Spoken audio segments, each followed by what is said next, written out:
En fait, le problème, si vous voulez, c'est que les derniers sondages montraient Un Premier ministre qui ne fait pas d'ombre, vous êtes d'accord avec C'est ça, oui, tout à fait. C'est ce que j'allais dire. Quand vous regardez les derniers sondages, ils donnent largement Édouard Philippe plus populaire qu'Emmanuel Macron. Donc effectivement, il y a là au moins un faisceau d'explications à son éviction. La deuxième chose, c'est que pour ceux qui avaient encore un espoir que Emmanuel Macron change effectivement de ligne politique, ne serait-ce qu'en prenant quelqu'un au profil différent, par exemple une femme ou une écologiste ou quelqu'un de centre-gauche, eh bien ils en sont pour leurs frais. C'est-à-dire qu'en fait, Emmanuel Macron, avec ce choix, s'entête dans une politique qui est très impopulaire. Alors, attention, Édouard Philippe porte aussi le bilan politique et économique d'Emmanuel Macron. Il était apprécié, non pas parce que sa politique était différente de celle de Macron, ça serait compliqué, mais il était surtout apprécié parce que c'est quelqu'un de plus sobre, qui est moins verbeux, moins provocateur, qui, en tant qu'élu de terrain, sait parler aux gens, sait ne pas froisser la susceptibilité, ne pas froisser la dignité des gens, ce qui n'est pas le cas d'Emmanuel Macron. Il ne prend pas des clichés avec des repris de justice au look de catcheur à l'autre bout du monde. Et donc, effectivement, il y a une forme de sobriété qui était appréciée des Français. Et c'est pour ça qu'Édouard Philippe était populaire. Maintenant, sur le fond de la politique, il porte évidemment le bilan d'Emmanuel Macron. Le fait qu'il se mette en retrait à 2 ans de l'élection présidentielle, c'est aussi, encore une fois, pour ne pas endosser en 2022 le bilan qui s'annonce catastrophique de la politique d'Emmanuel Macron.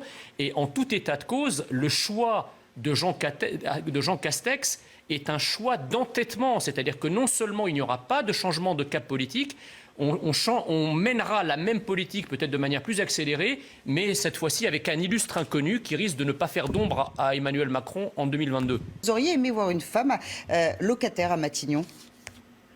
Oui, bien sûr, c'est toujours bon quand il y a des femmes qui sont au pouvoir, parce que elles ont une gestion du pouvoir que je trouve plus rationnelle. Mais en 2022, l'idéal, ça serait une femme présidente de la République. Marine Le Pen. Non. Voilà, c'est la seule qui se présente en tout cas. Bon. Non, dans le camp républicain. La priorité en ce moment, c'est quand même l'insécurité, l'explosion de l'insécurité. C'est aussi de s'attaquer au déficit et à la dette, puisqu'en fait, le gouvernement ne cesse de distribuer des milliards, mais personne ne parle de la manière dont c'est financé. Alors on nous dira, l'argent coûte pas très cher, et donc on achète en fait les voix des uns et des autres à coups de milliards. Mais bon, la facture finira par être payée. Je dis sciemment ce sujet parce que c'était justement l'un des chevaux de bataille d'Emmanuel Macron, la rigueur économique, la compétence budgétaire. On voit qu'en réalité, Emmanuel Macron joue avec l'argent public sans avoir aucun financement. L'insécurité qui touche nos concitoyens, le malaise identitaire dont effectivement toutes les actions dites antiracistes qui ne sont en réalité que le début d'un nouveau totalitarisme qui veut réécrire notre roman national, qui veut déboulonner nos statuts, etc. Je crois qu'il y a un malaise plus profond de la société française. Alors évidemment, Jean Castex a été connu pour être le ministre du déconfinement. Ça ne sera certainement pas lui qui déconfinera la Macronie et qui déconfinera la France de ses problèmes. C'est le moins qu'on puisse dire. Pour ça, a priori. Voilà. Messieurs. Écoutez, moi je n'attends absolument rien de ce nouveau gouvernement, quel qu'il soit, puisqu'en fait, ça fait déjà maintenant plusieurs dizaines d'années que ce n'est pas parce que les musiciens changent que la musique et l'orchestre lui-même changent. Donc on peut avoir des hommes différents, des femmes différentes, mais in fine, ça sera exactement la même politique économique, la même politique sociale. La personnalité peut peser parfois. La même politique, oui, mais pour exécuter quelle politique? Je crois qu'aujourd'hui, les Français attendent de la protection. Ils attendent une protection sociale vis-à-vis, effectivement, du marché du travail, de leur emploi. Elle a été assurée pendant la crise sanitaire. Alors, elle a été assurée, effectivement, pour ceux qui travaillaient, mais il y a un chômage de masse en France qui dure depuis maintenant plusieurs dizaines d'années, qu'on a d'ailleurs oublié, qui a disparu des écrans radars de la politique et des priorités politiques. La politique sociale actuelle est en train quand même de refluer, parce qu'au bout d'un moment, l'État n'a pas les moyens de faire perdurer des dispositifs qui étaient censés être des dispositifs d'exception sur le très long terme. Donc, on va avoir non seulement une explosion du chômage, mais un reflux des aides, parce qu'on n'a plus les moyens d'assurer sur des années des dispositifs d'exception. Donc les Français sont en attente de protection également identitaire, sécuritaire, commerciale par rapport à leurs entreprises. Donc tout ça c'est effectivement aux antipodes du logiciel de la Macronie. Alors vous pouvez me dire que effectivement les gens changent, qu'on aura Castex au lieu d'Édouard Philippe, mais in fine, qu'est-ce qui va changer pour les Français sur le terrain? Ça sera exactement la même politique. La seule différence, c'est qu'elle sera appliquée par quelqu'un de moins connu. Voilà. Puis me permettre une dernière remarque. Je ne comprends pas, si vous voulez, l'entêtement d'Emmanuel Macron. Enfin, ça veut dire. À quel propos? C'est-à-dire que ça fait maintenant 3 ans que sa politique est impopulaire et elle est exprimée par des centaines de milliers, voire par des millions de Français comme étant impopulaire. On a eu la crise des Gilets jaunes, puis les différentes manifestations sociales contre les retraites, pour l'hôpital, etc. Je ne comprends pas cette surdité et cette cécité du macronisme vis-à-vis de la réalité sociale et économique d'un pays qui est en colère et qui réclame un changement de cap politique. Il ne réclame pas un changement de personne. Il réclame un changement de cap politique. On lui répond en changeant la personne, mais en gardant, voire en approfondissant le cap politique. C'est quand même très problématique pour quelqu'un qui est censé représenter la France et les Français. Pour le moment, il est au pouvoir, il a été élu pour ce programme. Et jusqu'en 2022, c'est Emmanuel Macron qui décide. Oui, madame, mais le problème, c'est que le président de la République n'est pas propriétaire du pouvoir. On n'est pas dans une dictature de 5 ans qui consisterait à être totalement isolé de la France et à appliquer comme un robot une politique, quelle que soit sa popularité. Alors, qu'est-ce qu'il n'a pas entendu? Par exemple, je vais vous donner un exemple. François Mitterrand, en son temps, avait été élu sur un programme socialiste, étatiste, de nationalisation d'entreprises, de banques, etc.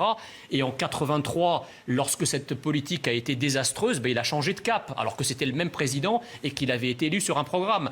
Je crois que le propre d'un grand président, c'est de savoir écouter son peuple. Et lorsque le peuple lui envoie des signaux comme quoi sa politique n'est pas la bienvenue, n'est pas populaire, la politique et l'intelligence politique consiste à changer de cap. C'est ce que réclament les Français. C'est ce qu'ils ont réclamé avec la crise des Gilets jaunes et avec toutes les manifestations sociales qui sont déroulées. Et on a une cécité et un aveuglement absolument sidérant du président de la République qui continue, vaille que vaille, coûte que coûte, la même politique, indépendamment de ce que peut penser le pays. On est en démocratie, nous ne sommes pas en dictature normalement. Je suis d'accord évidemment sur le diagnostic, je ne suis pas d'accord sur la chute parce que c'est certainement pas le communisme qui constitue une alternative à ce que nous vivons. Les Français apprécieront cette considération. Oui, laissez les Français apprécier cette considération.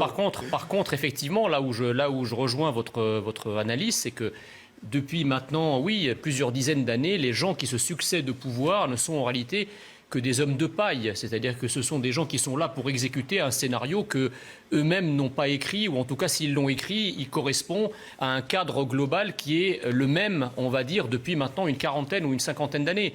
J'ajoute que je suis très surpris qu'on nous donne les noms des directeurs de cabinet. Enfin, ça s'est jamais vu sous la Ve République. Quand on nomme un Premier ministre, normalement, le nom du Premier ministre se suffit à lui-même.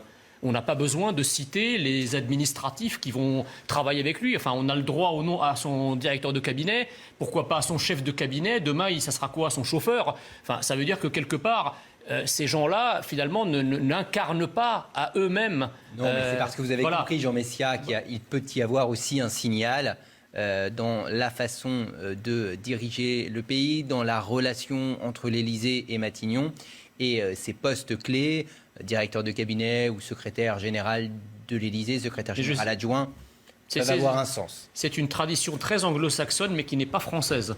En France, on parle du politique qui est nommé, qui est élu. Ses collaborateurs, en général, sont des gens de l'ombre et doivent le rester, si tant est que l'homme politique en question se suffit à lui-même, ce qui ne semble pas être le cas, puisqu'on est obligé de sortir toutes les béquilles administratifs avec lesquels il va travailler. C'est un mauvais signal, si vous voulez, quant à l'aura du Premier ministre. Je pense que la décision de retrait d'Édouard Philippe, d'abord, elle est à son initiative. Je ne pense pas que ce soit Macron qui l'ait poussé vers la sortie. Le président de la République voit l'intérêt que Édouard Philippe s'en aille de lui-même, parce qu'effectivement, plus personne pour lui faire de l'ombre, comme le montrent, je le disais tout à l'heure, les sondages qui donnaient Édouard Philippe beaucoup plus populaire que le président de la République. Mais du coup, Édouard Philippe, qui devient maire du Havre, enfin, qui l'eût cru il y a encore plusieurs mois avant qu'il ne soit élu maire. Tout le monde pensait effectivement qu'il resterait à son poste de Premier ministre. Maintenant, effectivement, vu l'impopularité du président de la République, vu la catastrophe économique, sociale, sécuritaire, identitaire qui se prépare, la France est quand même dans une pente qui va faire que le bilan d'Emmanuel Macron en 2022, sauf miracle, sera cataclysmique. Et effectivement, Édouard Philippe se pense à l'intérieur de lui-même, il ne peut pas ne pas y penser, comme un recours, le cas échéant, pour le système en place, c'est-à-dire cette même politique qui est menée depuis plusieurs dizaines d'années et qui se cherche un candidat. Vous voyez bien que depuis que Emmanuel Macron est impopulaire, il y a plusieurs noms qui circulent pour lui succéder. Hein. On a parlé de Xavier Bertrand, etc. On a parlé du maire de Troyes, François Baroin. Et donc effectivement, le cadre politique, le système qui gouverne la France, les rentes qui gouvernent la France depuis une cinquantaine d'années, se cherchent des solutions de substitution. Et Édouard Philippe, effectivement, apparaît à ce stade, avec le choix qu'il a fait, comme un possible recours pour les candidats du système en 2022 si Emmanuel Macron ne peut pas se représenter. Se mettre en retrait pour mieux... En fait, on n'a pas été déçus de la nomination de Jean Castex, puisque on n'en entendait pas grand-chose, à vrai dire. On se doutait bien que Emmanuel Macron n'allait pas choisir quelqu'un qui incarne effectivement une autre forme de politique, une vraie alternative. Donc bon, que ce soit Jean Castex ou un autre, la politique, encore une fois, sera la même. Mais vous avez raison, il faut à présent regarder quels seront les ministres des ministères régaliens. Ce n'est pas fini, ça ne fait que commencer, on en a pour au moins une semaine. Hein. Des ministères clés, exactement, et notamment du ministère de l'Intérieur, qui est quand même l'un des ministères les plus importants, avec celui de l'économie, d'un gouvernement, si vous voulez. Or, le moins qu'on puisse dire, c'est que non seulement Christophe Castaner a échoué dans sa mission de maintien de l'ordre public, pour assurer la sécurité des Français, mais il s'est aussi mis à dos sa propre administration, les forces de l'ordre qui dépendent du ministère de l'Intérieur. Donc on connaît... J'imagine que vous faites allusion aux images des policiers qui l'accueillent en lui tournant le dos, à ses menottes jetées à terre et les nombreuses manifestations devant les commissariats. C'est ça. Et je pense, si vous voulez, que maintenant, Emmanuel Macron, au moins, ne doit pas décevoir sur ce ministère. Alors on connaît le penchant d'Emmanuel Macron pour protéger ses amis, ses fidèles, etc. On l'avait vu avec Alexandre Benalla, qu'il s'était entêté envers et contre tout à protéger, à défendre. On l'avait chassé par la porte, il l'a fait rentrer par la fenêtre. Mais en fait, il faut avoir une attitude républicaine. Un président de la République, il n'est pas là pour protéger des fidèles. Un président de la République, il est là pour protéger les Français. Et la première protection des Français, c'est une protection au sens propre, c'est la sécurité des Français. C'est pour ça que le ministère de l'Intérieur, le ministre de l'Intérieur, aura la lourde tâche non seulement de rétablir la sécurité en France qui explose de partout, mais il aura aussi la lourde tâche de remettre, l'allégeance des forces de l'ordre dans son sillage, de faire en sorte que les forces de l'ordre reconnaissent leur chef, le premier flic de France, qu'est le ministre de l'Intérieur, doit être reconnu par les siens, ce qui n'est pas le cas aujourd'hui. Donc ce sont des nominations, je ne parle même pas du ministère de l'économie, la composition du gouvernement, nous allons être très attentifs pour voir effectivement quels sont les profils qui vont arriver dans le gouvernement, si tant est qu'il y ait de nouveaux profils au poste clé.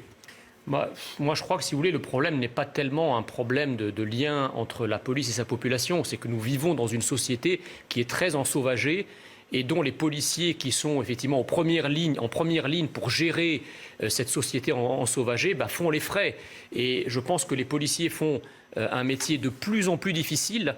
Et il est rendu encore plus difficile par le fait qu'ils n'ont aucune espèce de reconnaissance de leur hiérarchie.